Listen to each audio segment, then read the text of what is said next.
Hey guys, what's happening? How to use eye tracking on iPhone. So navigate to settings, right?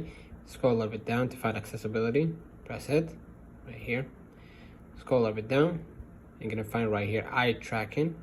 Press it, and then turn it on by hitting eye track at the top. Okay, and follow the on-screen instructions to calibrate it. Right? After calibration, an on-screen pointer will follow your eye movements. When you rest your gaze on an interactive element, it will be highlighted, and dwelling on it for a short time will select it. So let me know in the comments if this video helped you. Don't forget to like and subscribe. See you in the next one.